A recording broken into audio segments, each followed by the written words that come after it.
was the house that caught fire and burned down on Orchard a couple of years ago, the one that we just had knocked down was earlier this year, if I believe, if memory serves me.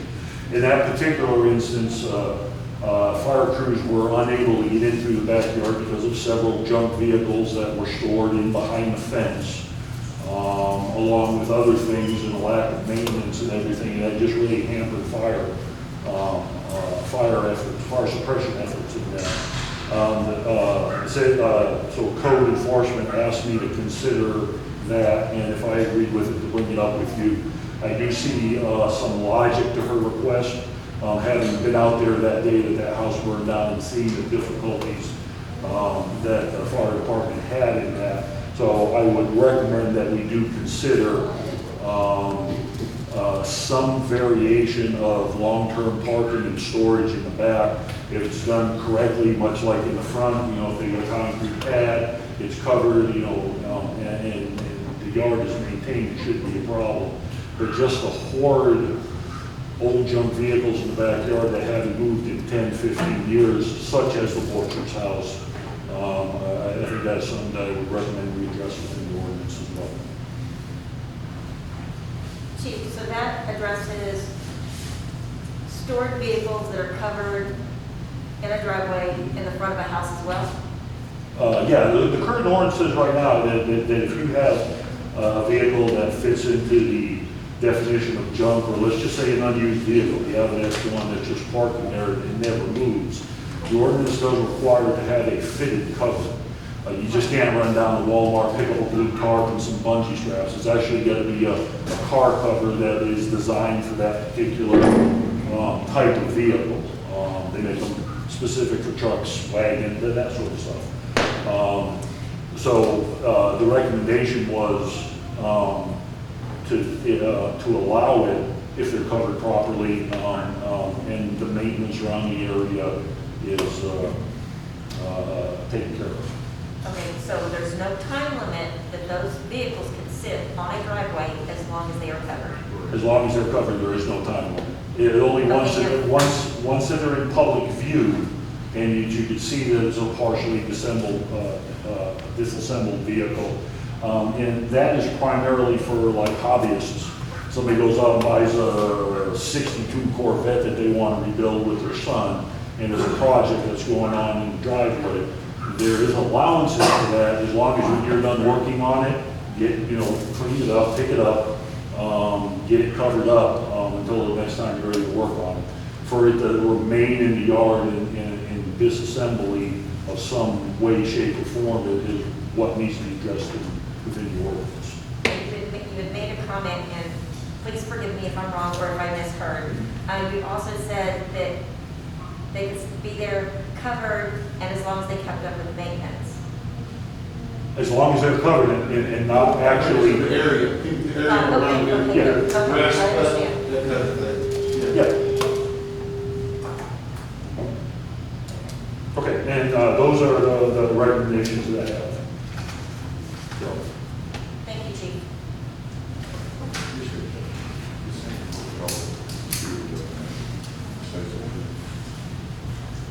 Basically, I think it's stupid that we have, that somebody just can't park their car in front of their house for 24 hours. Well, yeah, not only that, it cuts down on the complaints, less police contact with other cars. All right, so is there any further suggestions on this? All right, do you have enough information? Yes, sir. All right, so we're not going to act, we're not going to take any action on this. This is just to get the information to the city staff. However, if there is any other recommendations after this, please let me know so that once they draft it all, we don't get here and then somebody says, oh wait, I have this, because we have plenty of time to get that information. So if you have any suggestions or that, please get them to Monique so she can send them out.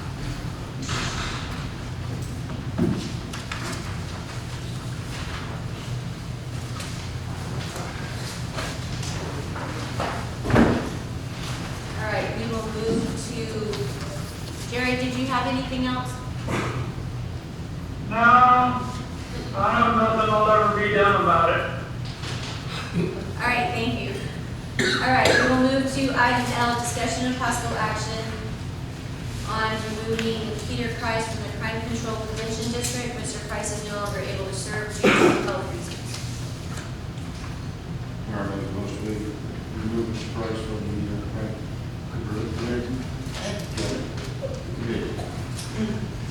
Second. I have a motion by Councilmember Grant, seconded by Councilmember Amadaka to remove Mr. Price from the Crime Control Prevention District due to health reasons. Will our city secretary please call roll? Councilmember Grant, Yes. Councilmember Lehman, Yeah. Councilmember Salazar, Yes. Councilmember Apodaca, Yes. Mayor Pro Tem Aldridge, Yes. Councilmember Pierce, Yes. Mayor Pierce. Yes. Item 9M, discussion and possible action on appointing members of the Crime Control Prevention District Board. We have one application, Mr. Shaw, and I believe that he was accepted or. Yeah, the crime control district voted unanimously to accept this application. Alright. So they are recommending his appointment, so I will entertain a motion. I have a question. I'll make a motion after my question. Did the Crime Control Prevention District Board advertise this vacancy?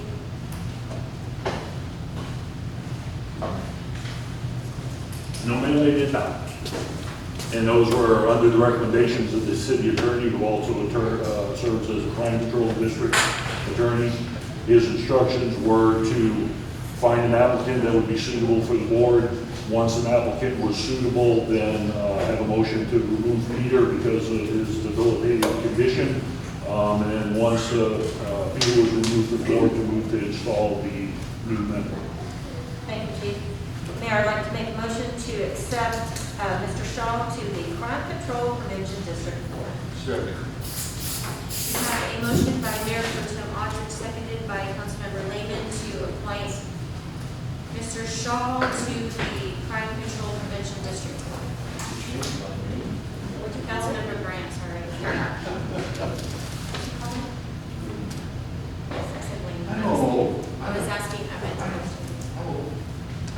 Sorry, Mayor Pro Tem Aldridge and Councilmember Grant. All right, is there any further discussion? Will our city secretary please call roll? Mayor Pro Tem Aldridge, Yes. Councilmember Pierce, Yes. Councilmember Grant, Yes. Councilmember Lehman, Yeah. Councilmember Salazar, Yes. Councilmember Apodaca, Yes. Mayor Pierce. Yes. All right, Mr. Shaw has been appointed to the Crime Control Prevention District Board. All right, we will move to item N. Discussion and possible action on accepting Jody Flynn's resignation from the EDC. We appointed Ms. Flynn at the last meeting, however, something came up where she is unable to serve, so she has tendered her resignation, so I will accept a motion. Make a motion to accept the resignation. Second. I have a motion by Councilmember Grant, seconded by Councilmember Salazar to accept Jody Flynn's resignation. Will our city secretary please call roll? Councilmember Grant, Yes. Councilmember Lehman, Yeah. Councilmember Salazar, Yes. Councilmember Apodaca, Yes. Mayor Pro Tem Aldridge, Yes. Councilmember Pierce, Yes. Mayor Pierce. Yes. All right, item O, 9O, discussion and possible action on appointing a member to the Economic Development Committee. Alexandra Ebert had tendered her application at the last meeting. She has, still indicates that she would like to serve, so I will entertain a motion. She wants to serve. She wants to serve with the Economic Development. Mayor, I make a motion that we accept Alexandra Ebert's application to the EDC. Second. I have a motion by Councilmember Apodaca, seconded by Mayor Pro Tem Aldridge to appoint Alexandra Ebert to the Economic Development Committee. Will our city secretary please please call roll. Councilmember Apodaca, Yes. Mayor Pro Tem Aldrich, Yes. Councilmember Pierce, Yes. Councilmember Grant, Yes. Councilmember Lehman, Councilmember Salazar, Yes. Mayor Pierce. Yes. All right, we will move to item P, discussion and possible action on the 2020 National Night Out event. The National Night Out is scheduled for Tuesday, October 6th. Many cities have canceled the events due to COVID. The city staff would like to host an event safely, so I will allow our city manager. Thank you. So the crime control board actually has had a discussion at their meeting, and they threw out a couple of suggestions. One about potentially looking at the elementary or the middle school to do a drive-through National Night Out event. Staff also had a discussion about different ways that we could host the event safely. We started off talking about having the event in the smaller locations, which we did a couple of years back. And then it came down to our fire chief having a really good recommendation about using the various city facilities on Duffield Drive. And the crime control board had thrown out that idea as well about using the Duffield Circle. So kind of putting that together, we're thinking that our best recommendation would be to use that Duffield Drive area. In the event of inclement weather, you still have, the fire station bay area that you could use. But we talked about setting up different stations. You could potentially use inside of the circle, which has the curb stops as kind of your central spot. We could talk to Turner Club to see if they would be interested in allowing parking there, as well as maybe them coming out to do some recruitment and advertisement for their services. And then allowing, the animal shelter to be open for tours, the fire station open for tours, use the public works yard, and just making an outdoor, interactive, safe event. So, just kind of wanted to get council feedback and see if you all like that idea, if there are other recommendations, because we would like to go ahead and start planning and advertising the event. In my mind, that sounds like a hot mess. Okay. I'm just being honest. I mean, I love my citizens, I love my community, but I